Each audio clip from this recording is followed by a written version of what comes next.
During the summer of 1829, the 20-year-old Felix Mendelssohn, then based in London, set off on a tour of Scotland and Wales. His first stop was Edinburgh, where he climbed Arthur's Seat, the extinct volcanic peak just east of town that provides panoramic views of the city and the Highland landscape.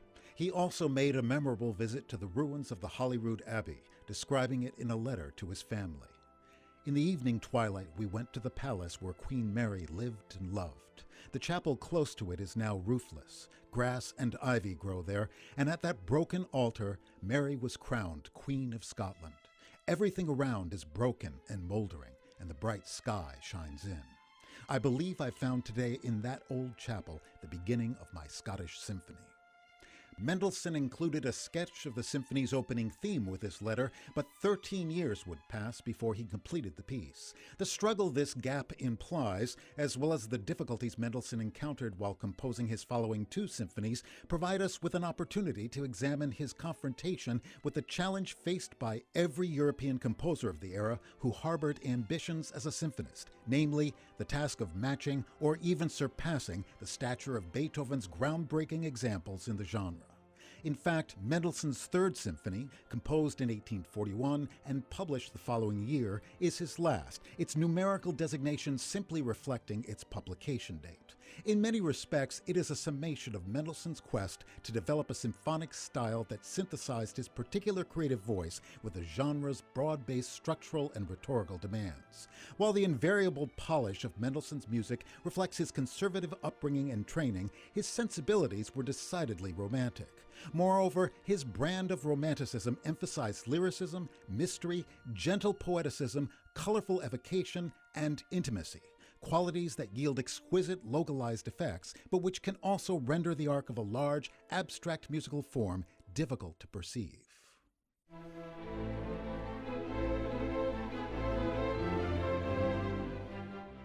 Mendelssohn squared this circle by coaxing an implied narrative out of the Third Symphony's design, in which opening and closing movements that exhibit the scope and atmospheric complexity of independent tone poems serve as bookends for two short character pieces. The fundamental nature of this tentpole construction is emphasized by Mendelssohn in an unusual preamble he wrote at the top of the score.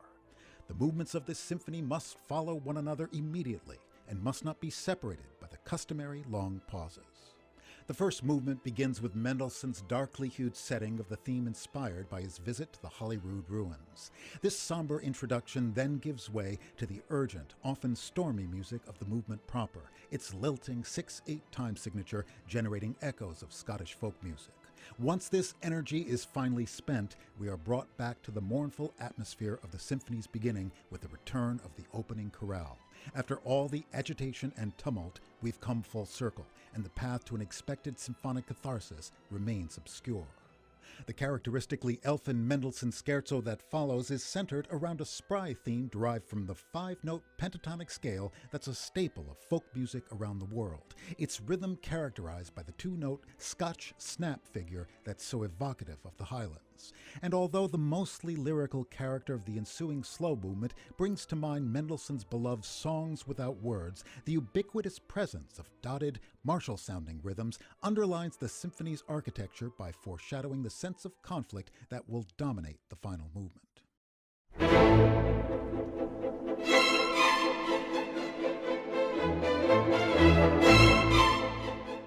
Mendelssohn originally gave his finale the unusual tempo indication Allegro Guerriero, fast and warlike.